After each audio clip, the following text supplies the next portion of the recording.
Oke, bersiaplah. Selamat datang di Bedah Taktik Mendalam kita kali ini. Hari ini kita bakal membongkar habis-habisan salah satu grup yang paling menjebak di turnamen sepak bola terbesar di planet ini, yaitu Grup B Piala Dunia FIFA 2026.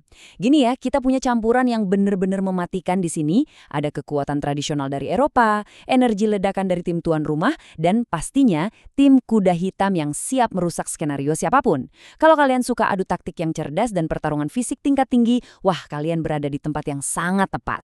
Di Explainer kali ini, kita bakal membedah 5 hal utama.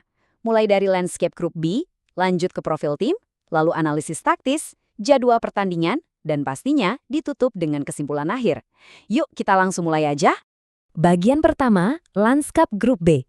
Mari kita siapkan panggung persaingannya. Nah, kalau kita lihat data peringkat FIFA per April 2026, kontrasnya itu benar-benar terasa. Swiss dari UFA duduk dengan sangat nyaman di peringkat 19 dunia. Ingat, mereka punya rekam jejak konsisten nembus perempat final loh. Di bawahnya persis ada Kanada di peringkat 30 dari CONCACAF yang jelas membawa keuntungan ganda karena mereka bermain sebagai tuan rumah. Lalu ada Qatar dari AFC di peringkat 55 dan Bosnia and Herzegovina di peringkat 65. Jurang peringkat yang lumayan jauh ini tuh justru nyiptain sebuah benturan klasik. Bayangin aja, sang veteran yang udah mapan harus menahan gempuran energi tuan rumah, ditambah mentalitas nothing tulus dari penantang Asia dan Eropa Timur. Semuanya jelas bakal mempertaruhkan segalanya.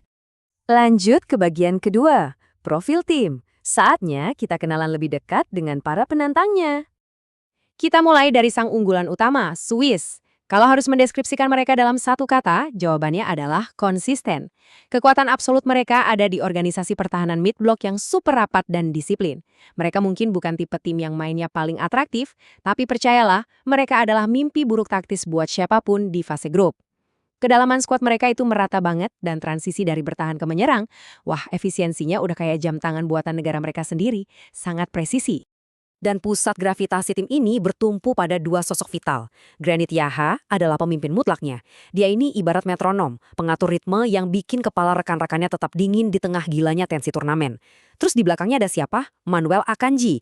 Jangan salah, dia bukan cuma tembok pertahanan yang kokoh, tapi juga inisiator serangan pertama dari lini belakang. Jujur aja, tugas terberat lawan-lawan di grup B ini adalah mencari cara memutus koneksi antara dua pilar ini. Kalau nggak bisa, ya siap-siap aja didikte sepanjang laga.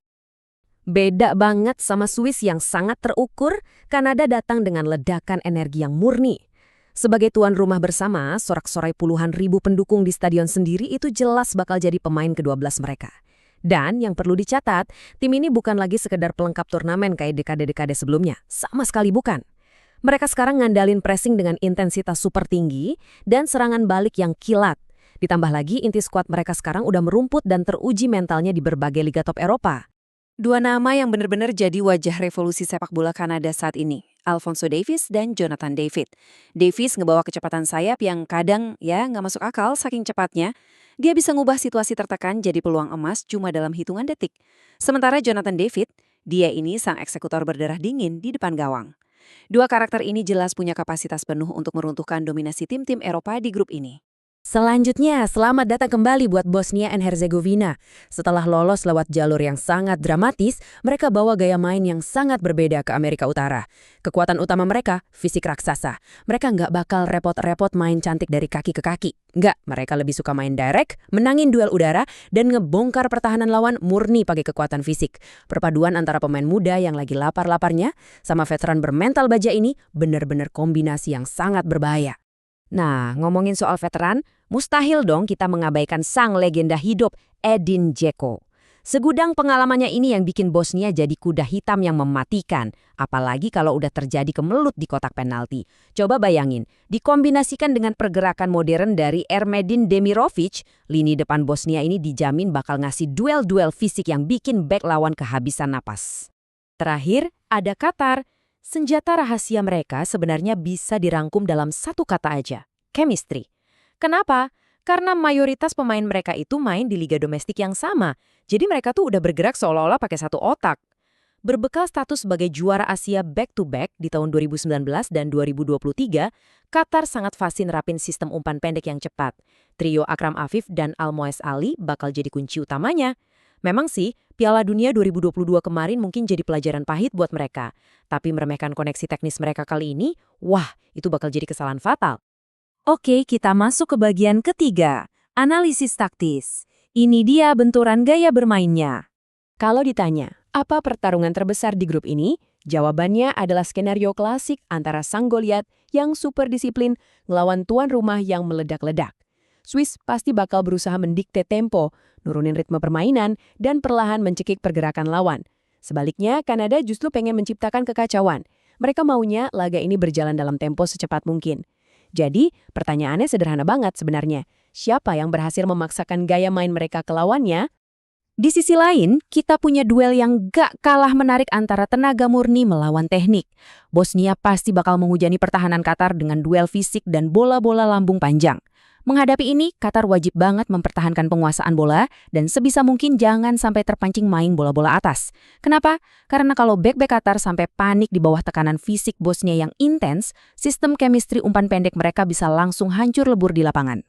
Oh iya, di grup yang benar-benar ketat kayak gini, kalian gak boleh lupa sama satu aturan teknis yang krusial, poin fair play. Kalau poin dan rekor head-to-head ternyata sama kuat, jumlah kartu yang dikoleksi ini bakal jadi penentu hidup dan mati. Ingat kan gimana tragisnya Senegal tersingkir di 2018 cuma gara-gara kartu kuning? Nah, aturannya gini, kartu kuning memotong 1 poin dan kartu merah langsung merampas 4 poin. Di tengah panasnya tensi laga, satu tackle ceroboh atau kehilangan kendali emosi walau cuma sedetik, itu beneran bisa memulangkan sebuah negara dari turnamen loh. Lanjut ke bagian keempat, jadwal pertandingan. Mari kita petakan pertempurannya. Tandai kalender kalian sekarang juga. Fase grup ini langsung tancap gas di tanggal 12 Juni di mana Kanada bakal langsung diuji oleh fisik raksasa Bosnia dan itu terjadi di tengah lautan pendukung mereka sendiri di Toronto. Bayangin atmosfernya. Besoknya, Qatar bakal mencoba menembus tebalnya tembok Swiss di Santa Clara. Masuk ke Matchday 2 tanggal 18 Juni, Swiss bakal meladeni perlawanan Bosnia di Inglewood, sementara Kanada terbang ke Vancouver buat menantang Qatar. Peta kekuatan grup ini tuh bener-bener bakal sangat bergantung sama momentum yang terbangun di 2 matchday pertama ini. Dan sampailah kita di klimaksnya pada 24 Juni. Ini adalah hari penentuan yang sesungguhnya. Laga perebutan takhta grup antara Swiss dan Kanada bakal meledak di Vancouver. Dan yang bikin makin gila, di jam yang persis sama, cuma berjarak beberapa ratus kilometer di Seattle, Bosnia dan Qatar bakal bertarung nyawa.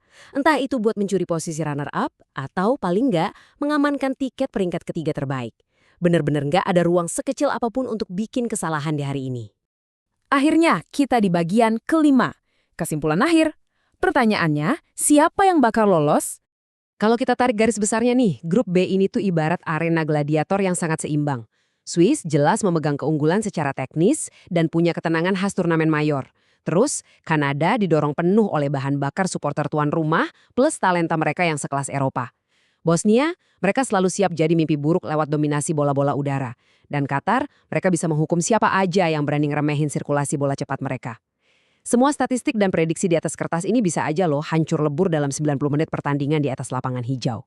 Nah, itulah beda taktik grup B dari kami. Sebuah grup di mana disiplin, kecepatan, fisik, dan chemistry bakal saling bertabrakan dan menghancurkan satu sama lain. Sekarang, giliran kalian mikir. Apakah status tuan rumah yang dipegang Kanada bakal cukup kuat untuk meruntuhkan tembok raksasa Swiss? Atau justru tim kuda hitam yang tiba-tiba mencuri panggung utamanya? Ayo tuliskan analisis dan prediksi liar kalian di kolom komentar. Terima kasih banyak udah mantengin explainer taktik ini, dan sampai jumpa di analisis pertandingan seru berikutnya.